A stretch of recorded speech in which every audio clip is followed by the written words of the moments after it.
Namah Parvati Pataye Govindanam Sankirtanam. Namaste everyone. I'm once again very happy to welcome you all for Bhagavatam session. We are now continuing the Prahladan's Charitram. This is a wonderful Charitram in Bhagavatam. Before continuing that, we will start with an invocation. Om Shuklam Bhardaram Vishnum Shashivarnam Chaturbhujam Prasannavadanam Dhyayet Sarva Vighnopashantaye.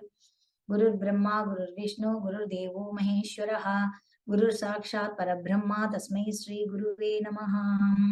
Guruve Sarva Lokanam, Vishaje Bhavaroginam, Nadiye Sarva Vidyanam, Dakshinamurtaye Namaha. Tennadudiya Periyava Potri, Ennatavarkum Yereva Potri, Sarvagnya Sarvavyabi Periyava Charanam, Maya Peraparakum Maha Periyavadi Potri. Om Janmadhyasya yato anvayaditartaschaarteshu abhigyah swarat tene brahma hridaya adikavaye muhyanti yat surayah tejo vari mridam yata vinimayo yatra sargo mrisham damna svena sada nirasta guhakam satyam param dhimahi. Mukam karoti vachalam panghum lankayate girim yadkripatamaham vande paramanandhamadhavam.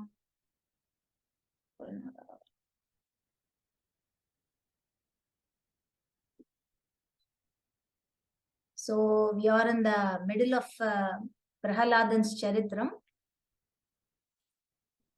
Like when Hiranyakashipu, when Hiranyakashipu knows about Prahladan's behavior, like Prahladan always dwells in the lotus feet of Lord Narayana, Lord Mahavishnu, and he doesn't like because Hiranyakashipu's first enemy is Vishnu, Lord Vishnu, and he doesn't like that. So he got angry and he gave him lot of punishments, but nothing he could do to Prahladan because, he was shielded by Lord Vishnu's protection. So he couldn't do anything. So he became very, anxiety and, he can't bear with that. What to do next? He don't know what to do to Prahladan because he doesn't like his behavior also, but he couldn't do anything also. So this Chanda Markal, who is the guru of Prahladan, they said, "O king, that's all due to the evil and, evilness of some Bhuta Preta, Bhutam, Pretam and all. So what we will do is, until the return of our father, that is Sukracharya, what we will do is, we will arrest this child with the robes of Varuna Pasam, and so that he will not flee in fear. In any case, by the time, he is somewhat grown up and has assimilated our instructions, then he will change. Automatically, he will change. So there is nothing to worry about it. Hiranyakashipu has got no choice. He has to accept, and he accepted. What happened is, Prahladan thought, okay, in this way, we can be at the Gurukulam itself. Okay, and we can teach all the other students also about the Hari Bhakti. See, this is what Prahladan is not a selfish boy. He wants other persons to get elated also. So, this is the opportunity where I can be seated in that particular place and with all the students, other sons of asuras, they are all other students and we can teach them. Prahladan, who is only 5 years old, said to other children, he was arrested. That is, he was kept in a one room where other children are there, and he was sitting in the midst of other children. And he said to other children, when the Chanda Markal is gone and they are all alone, he said, see, from the very beginning of the life, even at this tender age, he is a 5 years old boy. So he is telling, even from this tender age, one should start practicing Hari Bhakti and devotional service. Giving up all our other engagements, entertainments. So what he said is, he said to all the other students to start Hari Bhajani or Hari Bhakti. So one should follow the Dharma which gives Preeti to the Lord. So he said, even though the human body, human body given to us by the Lord is temporary, like any other, bodies, it is meaningful because in human life alone one can perform devotional service, or you can have this Hari Bhakti. So he says, Kumara Acharya Pragyo Dharman Bhagavata Nihem. So even this human being has a maximum, say for example, a maximum duration of 100 years of life. A human being has got 100 years of life, of say, then half of those life are completely lost because of sleep, being covered by ignorance. So one has to sleep, otherwise one cannot work effectively. So one has to get his full sleep. So he will sleep. Anyhow, he will sleep. So the half of his life is gone. So what happened? The leftover duration of life is only 50 years now. So within this 50 years, 20 years or balyam. Balyam means tender age or childhood. Engaging in all the sporting and playing and all activities. Another 20 years is Yavanam. Yavanam means adulthood. See, where the family comes in and looking after the family and everything is there. And the remaining 10 years, Vardhagyam means old age. Old age, you can't do anything. You have to rest. Your body becomes so tired. So this is for 100 years. See, if one lives for 60 years, say, then 30, again, so it will, so on, it will decline. So the correct time to start the Hari Bhajan or Hari Bhakti is only at this age. It is a 5 years. We are all 5 years old. We can start the Hari Bhakti now. So start to shout. Come on, shout Hari's name. Kumara Acharya Prajna Dharma Bhagavata Nihem. This is the right age. So, but the children, other children, the asuras children, they asked, why can't we become a Bhagavadar after getting the keys from the parents? Okay, we have to have the keys of our, and then we will start. See, if the parents comes to know that their children have become a Bhagavadar, then they will not give the key. They say they think that the children are not responsible enough. So why can't we get the key from the parents? For that, Prahlada said, what person who attached to household life due to being, unable to control his senses can liberate himself? Nobody can do that. He's all tied up in the household life. An attached householder is bound very strongly by ropes of affection for his family, his wife, his children, and other relatives. So how much time he gets up early, will not be sufficient. It will not be sufficient even if you get up at 3 o'clock or 2 o'clock. So everything work. So he has to do all the chores. So this is the right time. You are 5 years old, so chant the name of Hari. Kaumara Acharya Prajna Dharman Bhagavatani. Come on, start. This is the right age. You can start now. If you start now, then you can put your brain there. Nobody will disturb you at this age. Nobody will question you. Then the other children said, see, we have to get some job and earn money. Then we can start to do bhajanai. Is it okay? But Prahlada said, money is so dear that one conceives of money as being sweeter than honey. So the desire for getting money is too bad. Only thieves, professional servants, merchants, all three try to acquire money, even by risking their own, dear lives. Then the children asked, why can't we get married and start the Hari Bhajane? Prahlada said, he laughed and he said, okay, children, I will tell you a story. I will tell you the story of a married man. I can see here, Anantarama Dikshadhar, he describes this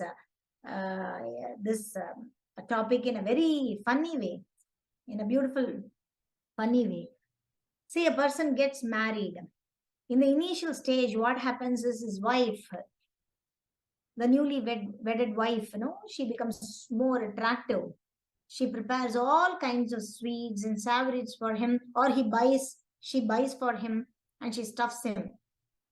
He thinks, oh my God, see how she's so kind and lovable. She loves me more than my mom. Anukampitayaha. See, more than now, the wife knows that this husband has got her attention. So in solitary place, what she will do, she tells her husband that this house, is very small and it doesn't fit all the people. So why can't you tell your parents to go away from the house so that we can live happily? So this person who got much more attracted towards his wife, he says that why can't you go? See, the whole house is so small. So we can't live here, and so we are going to have, we'll go to another house and live. The parents says, no, you don't have to go. We will go, and they set up a nuclear family there. So what happens? They leave their parents. The parents will go and live on their own, and she will keep her brother with her. And as years pass by, what happens? They will have their children. Who could give up the association of this such a dear and affectionate wife? Small kids, they talk in a broken languages, very pleasing to hear. And their affectionate father always thinks that, their sweet words, Maralai Choli, isn't it? Broken words like. Now, after a few years, the parents also will join them because they become old and they have to have somebody to look after. So they also join them. So he has to take care of the parents. He has to take care of the wife and house and everything. And they will have, the children will grow up and they get married and they will have grandchildren. And now the thing is widening and he has to look after his children, grandchildren, his brother's children and his relatives, his parents, everybody, and his cows and yard and land and everything. So thus what happens, it is like a silkworm which weaves a cocoon in which it becomes imprisoned and unable to get out. It can't get out of this house itself. So he's all entrapped. So one who is attached cannot understand that he is wasting his valuable life for the maintenance of his family. So what happens? He also fails to understand the purpose of life. See, the main purpose of life.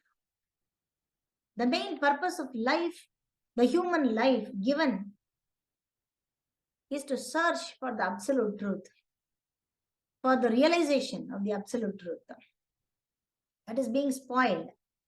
So what happens now? The sons of demons, asked, then are you are trying to say that we should not get married at all? Now Prahlada said, if you become a Bhagavatam at this tender age itself, you will get a wife who will be fully adjusted and very cooperative and helpful for our divine journey. So chant the name of Hari. Kaumara Acharyas Prajño Dharman Bhagavatam. My dear sons of demons, the supreme God or the Lord or the personality or the Paramatma or Narayana is always within yourself. You don't have to go and search somewhere. He is not an outsider. He is an insider. He is the relationship, between the living entity, means Jivatma, and the Paramatma is always a fact. And therefore, there is no difficulty in pleasing the Lord. You don't have to please the Lord. He is not like a maple, son-in-law that you have to serve payasam every day. He is just like our own kith and kin, like our own son that you can serve anything. He can eat. There is no impediments to please him. He is not a guest to please him with all the sweets and savories. He is our own person. So what happened? See, just tulasi leaves, simple tulasi leaves, water, tumbaipu. I don't know what is in English called tumbaipu is in English. So this much is enough for him. So this is enough to please the Lord. So please start chanting the name of Hari. Now the demons, the asuras child, all the asuras children, they asked them. They were so surprised seeing Prahladan's talking about all those spiritual knowledge and about Hari and everything, though that transcendental things. They say that you are also like us. You are only 5 years old, like us. And you are just like us. And how come you know all about all these transcendental knowledge and about Paramatma and about so many things you are telling? How come you know and we don't know? At that time, Prahlada said, see, the Narayana, Lord Vishnu, the Supreme Lord, formally explained all this transcendental knowledge to Sage Narada. And this sage, I received the knowledge from Sage Narada. That's how I got it. At this time, these children were so surprised. How come you received all the knowledge from Sage? You say that you received the knowledge from Sage Narada, but you're only 5 years old. How come you go there and you get the knowledge from Sage Narada? We don't understand. How is it possible, for you to hear from Sage Narada? So Prahlada started to tell his story. He said, when my mom was pregnant, that is, she was carrying me, at the time, my father went to do tapas. Lord Indran, who is the head of all the devas, he got scared, seeing my pregnant mom. So what happened? King Indra, Devendra, he kidnapped my mom. And on the way, Sage Narada, he came there and asked Indran, where are you going with Hiranyakashipu's wife? When Hiranyakashipu was away for doing tapas, you are going with Hiranyakashipu's wife. What is this? What is happening here? He said, I am scared as Hiranyakashipu is going to get a baby. We shall be again like Hiranyakashipu. Again, a demon is being formed here. I don't want to face the difficulty from his son also. Already I am in a danger zone.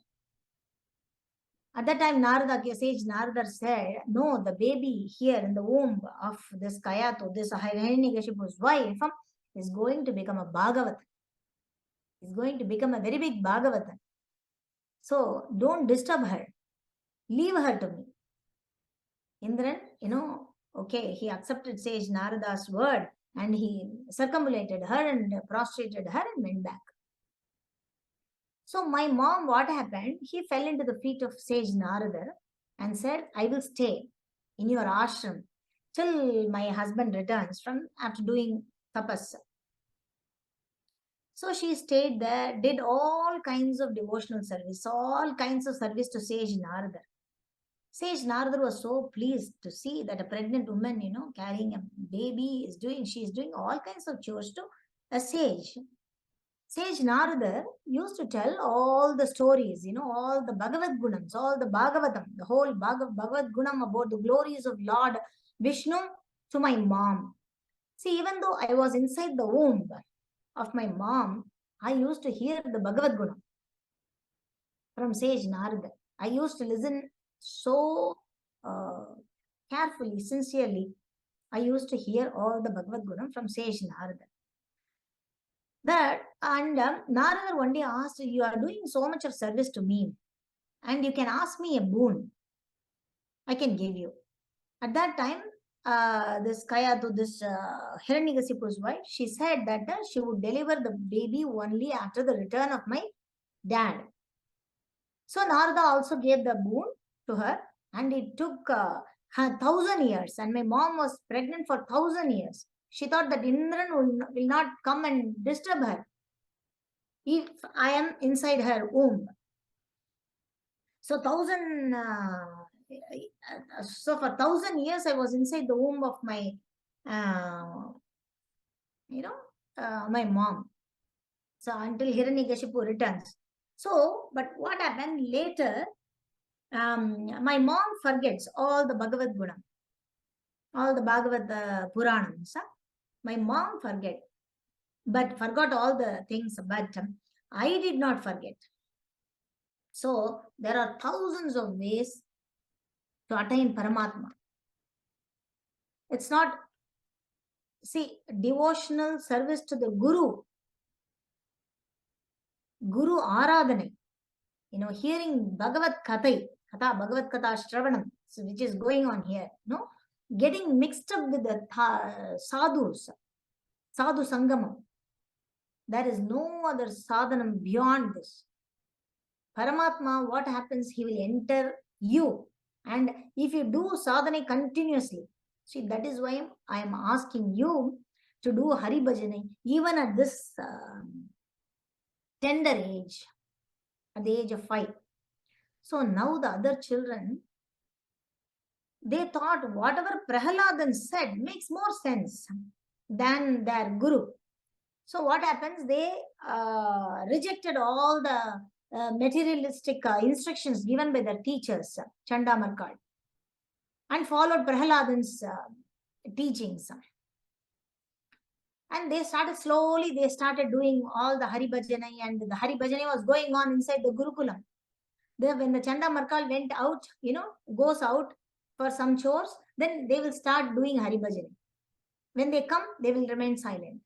But one day what happened, Chandamarkal found out, they observed that all the, students, the son of the demons who becoming, they're becoming advanced in their spiritual,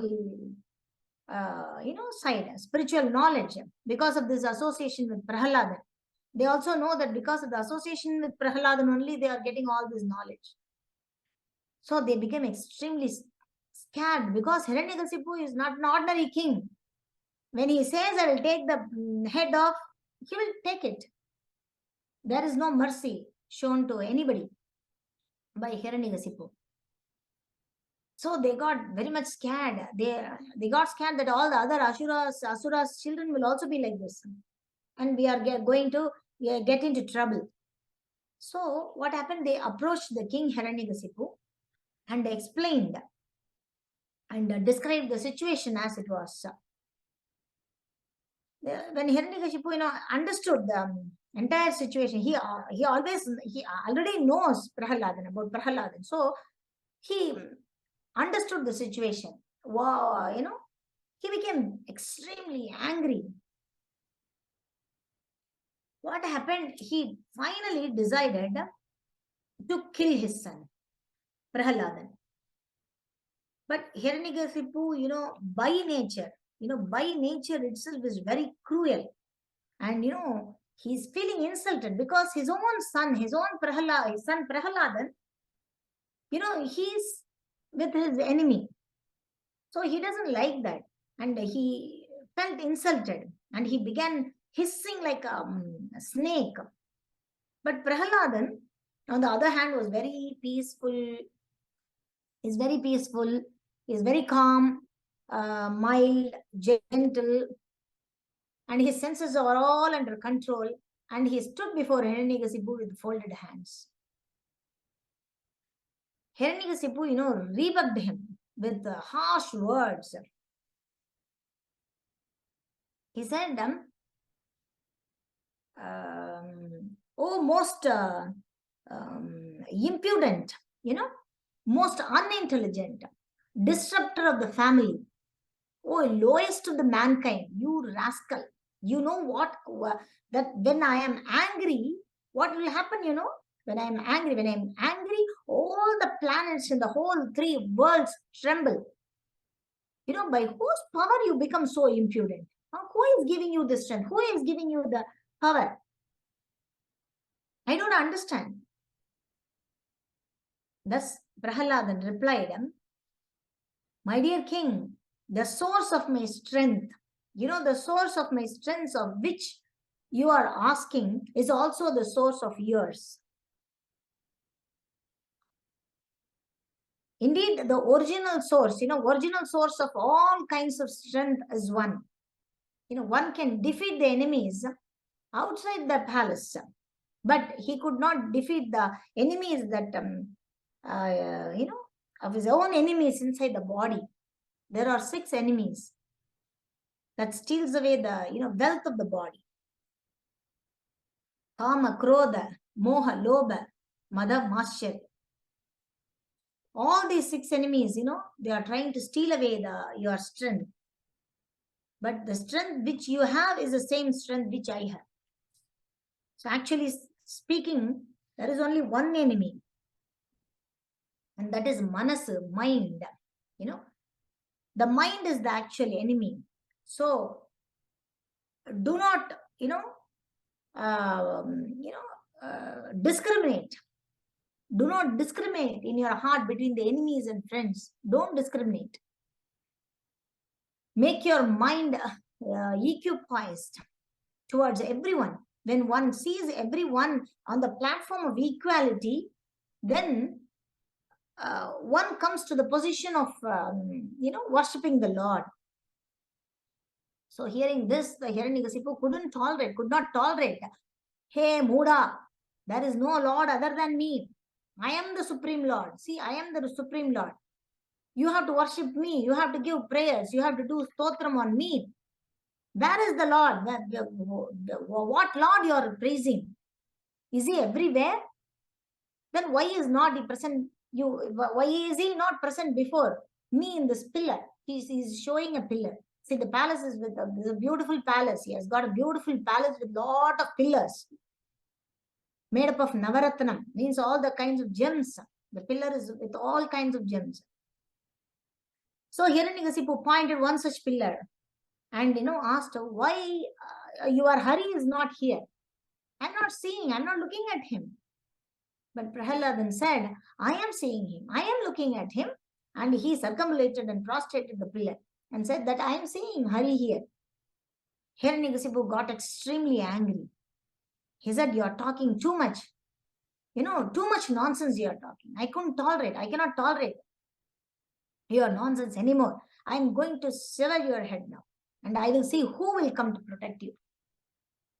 Nobody is going to come and protect you. If I am here, nobody is going to come. Because I am the Supreme Lord here. The Lord you say is only a Mayavi. He is not Lord. He is not the Lord. He has done so much of cunning things. And I am the Supreme Lord here. And you have to worship me. So he started to, chastise Prahlada. Sugacharya is telling the story to Parikshit, isn't it? So he told that I won't say anything about the words of Hiranyakashipu chastising. A Mahabhagavatam. Prahladan is a Mahabhagavatam, and I don't want to say any words told by Hiranyakashipu. But cursing him again and again, Hiranyakashipu took his sword and got up from his royal throne, and with a great anger, struck the fist against the column, like the pillar. So then from within the pillar, what happened came after, striking with a great anger, from the pillar, within the pillar, came a fearful sound which appeared to crack the covering of the universe. The whole universe was trembling with that noise. The tumultuous noise which appeared to crack the whole universe. So the sound reached the abodes of all the demigods in the whole universe. The whole universe there trembled with fear. Everyone heard the tumultuous sound which had never been heard. So Hiranyakashipu was wonderstruck, He saw where from the sound is coming. So bursting from the pillar, Lord Hari, Lord Vishnu, Narayana, Sakshat Narayana exhibited a wonderful form, never seen before. This form was neither that of a man nor that of a lion. Thus the Lord appeared in the wonderful form of Narasimha, Lord Narasimha. The Lord's form was extremely fearsome. It was extremely fearsome, his because of his angry eyes, because of his angry eyes which resembled like a molten gold. His eyes was like a molten gold, and his shining mane, his deadly teeth, and all the the razor kind of sharp tongue, which moved about like a dueling sword. It's like the Lord Hari appears as a Narasimha, his gaping mouth, his nostrils, his ears were all erected and motionless, and his nostrils and his gaping mouth appeared like a caves of a mountain, and his neck was short and his thick pidari mire, you say, So his chest, broad chest, he has got a broad chest, and his waist was thin, and his hairs in the body, all is as white as rays of the moon. So his arms, he has got thousands of arms, 1,000 arms spread in all directions. So he got all the weapons in, and he killed all the demons with all the hands, and all the rogues and all the, atis there, with his conch shell, with his disc, with his club means gadai, and all other, natural weapons. He started killing everyone with all his arms, so that the Swami, the Lord, came to prove Satyam Vidatum Nijabridhya Bhashitam.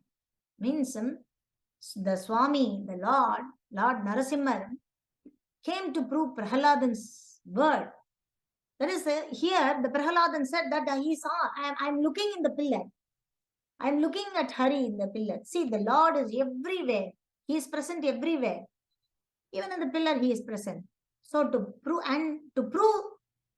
Prahladan's word, Satyam Vidatum, to prove Prahladan's word, he appeared from the pillar. And to prove the Narada's word, that no knife or spear should touch him. And to prove the Brahma's word, that Hiranyakashipu has asked boon about the Brahma Sishti. She should not be killed from a Brahma Sishti.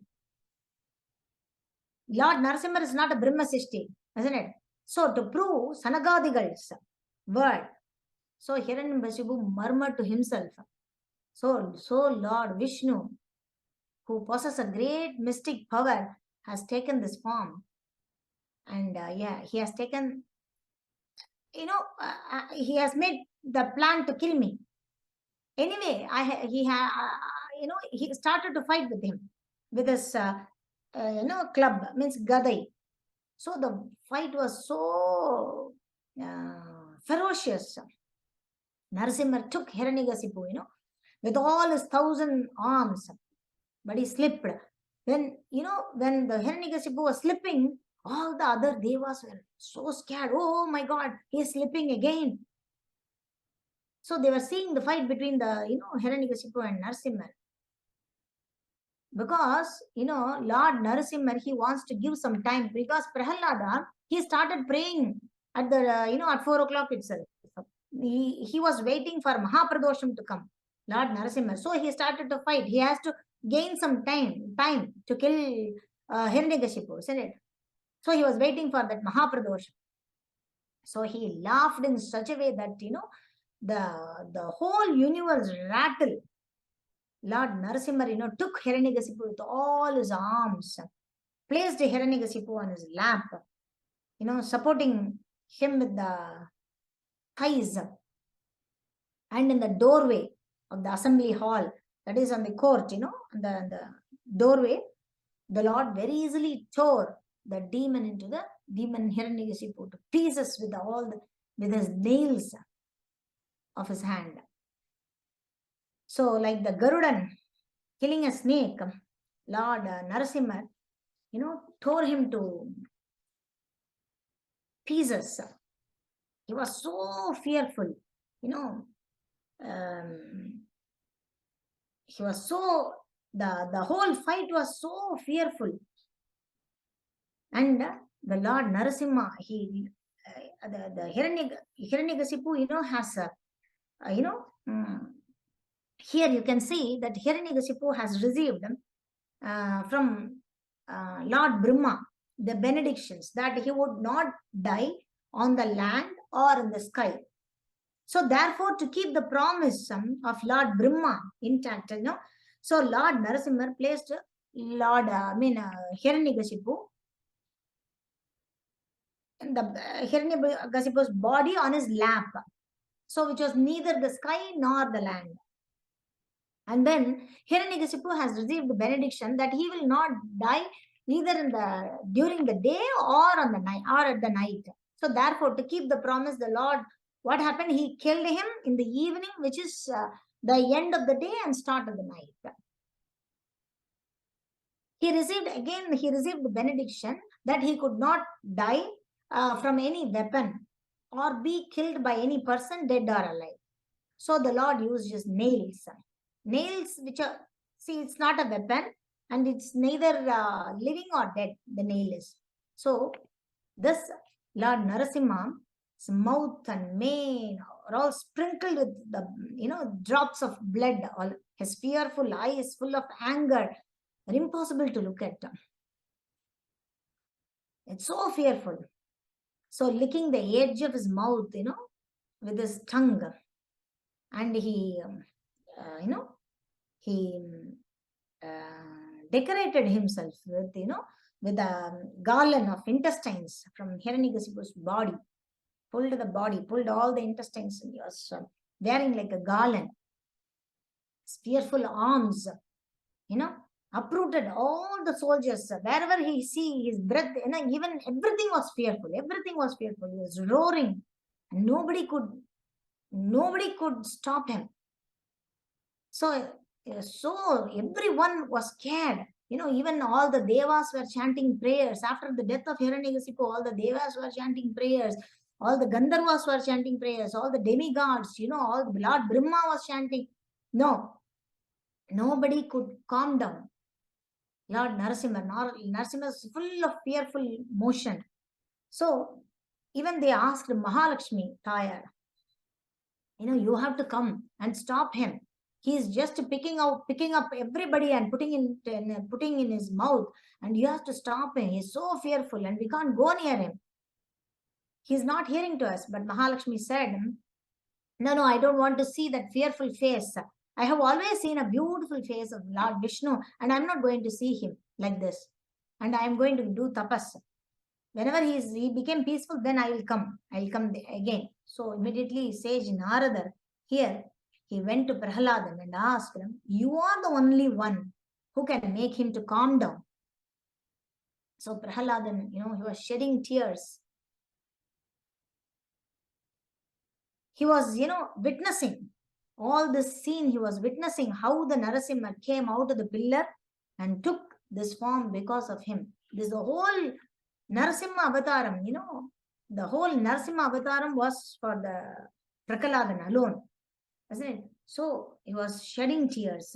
Then Prahlada went and prostrated before Lord Narasimha, saying, he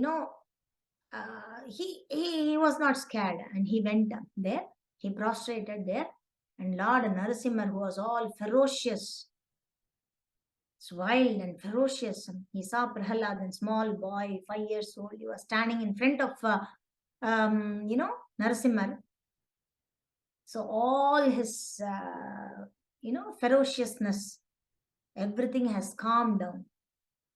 And he became a yoga Narasimha, he became a Shanta Narasimha.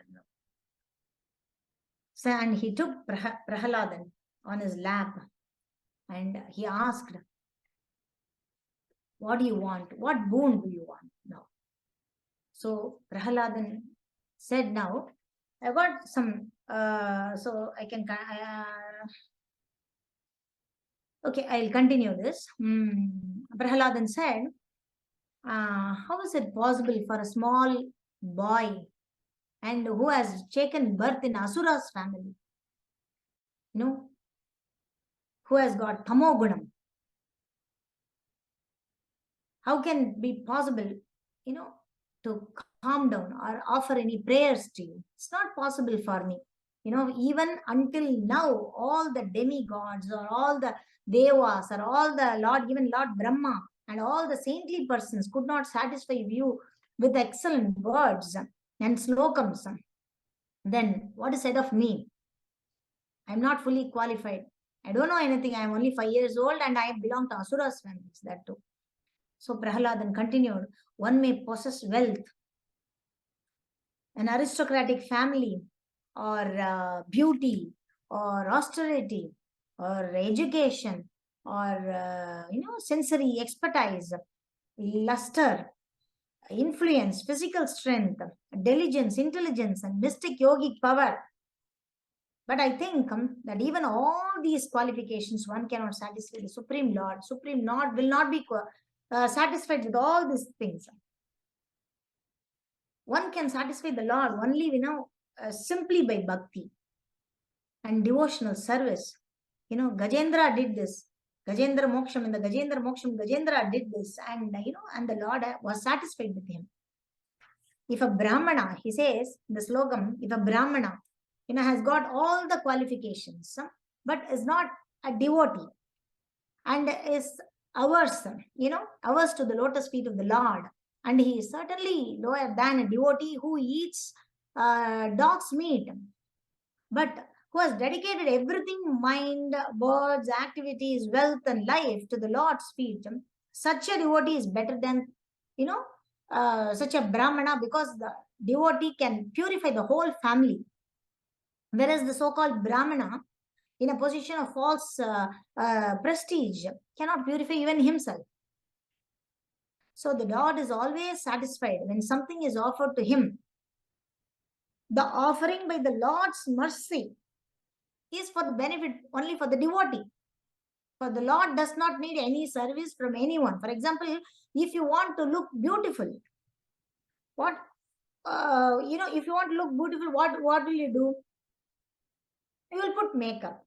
You will dress yourself, and see in the mirror. You don't dress the mirror. You will dress yourself and then you look at the mirror. All those, devas and even Lord Brahma was afraid seeing your fearful face and fearful, ferocious actions. But I am not scared. I am only scared of only one thing. Only one thing I'm scared, that I should not take birth again in any mother's womb. When will that moment come, that when you call me into the shelter of your lotus feet? There are so many sages who live in forest, secluding themselves from the world, doing tapas. But I'm not like that. I want to wander from street to street, waking up, sleeping once, and tell about your glories, Bhagavad Gunams. There are so many people who does not know the glories of you. No, they are all living in a pathetic life. I want to go reach them and tell them about the Bhagavad Gunam and the glories of you. I'm not like any other selfish sage who do tapas in an alone secluded forest. If I get an association, this is one more thing, that when I get an association with bhaktas, that is the association of devotees who are already liberated souls, then that will be so dear for me to chant, your name, your glories along with them. So this type of associations will not be available even to in the Devas. The Devas can't, in the Devalogam there are no sadhus. Even in the Brahmalogam there are no sadhus. So he says in another slokam, a father and mother cannot protect a child. Even though they are father and mother, they can't protect a child. A physician or a medicine cannot, relieve a patient, suffering patient. And a boat of an ocean, cannot protect a drowning man. It's only you. You could protect. You can protect. So thus Prahlada chanted 42 slokams in praise of the Lord. Praise of Lord Narasimha. Prahlada, the great, Bhagavatam, says, my tongue, my ears, my every sense organs in my body, they are all, they are getting attracted in many ways. They are going out of my control. But, oh Lord, please liberate me, please. Thus, Prahlada offered 42 slogans there to Lord Narasimha Swami, and Narasimha Swami became very, very, very, very pleased and said, ask for a boon. Okay, now you ask for a boon. Immediately Prahlada said, oh my Lord, you want to separate? You want to separate me from you by giving a boon to me? It's all that you want? See, if at all, if you want to give a boon, then give me a boon that I should not ask for any boon. But still the Bhagavan said there, see, if you are not asking me any boon, then what will the world think? You see, the person who always depends on God, he is depending on God always, but still he does not get any prosperity from God. That's how the people think, they will not believe in me. So ask for a boon. Here the Prahlada asked him, see, oh Lord, my father has insulted me, my father has insulted you so many times. He has insulted you, and he has also insulted me, scolded me, and kicked me for so many times. Doing Bhagavata Apacharam is considered to be, more sinful than doing Bhagavata Apacharam. So I beg that he should not go to Naragam, hell. Swami said, you don't have to worry about this at all.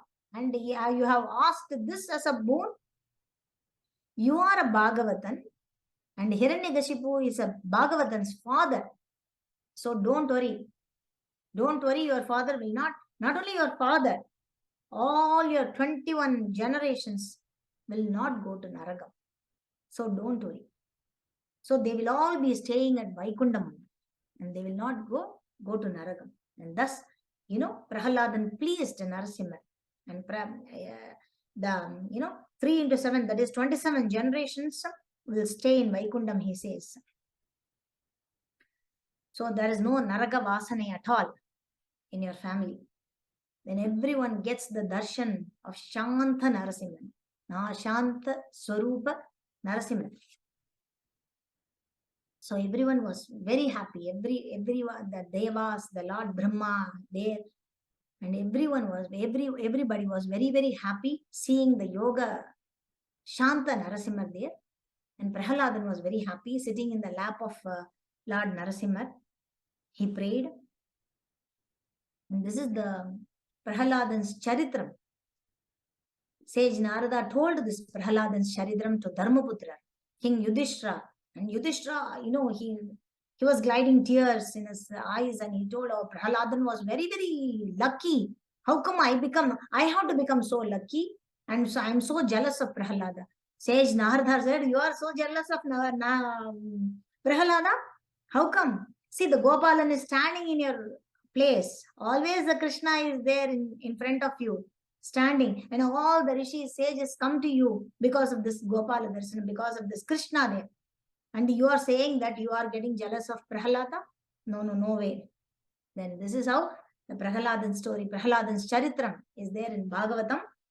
And we will conclude this Prahladan's Charitram today, and we'll start, we'll continue with Bhagavatam in the next session. So I will conclude this with Purnamada.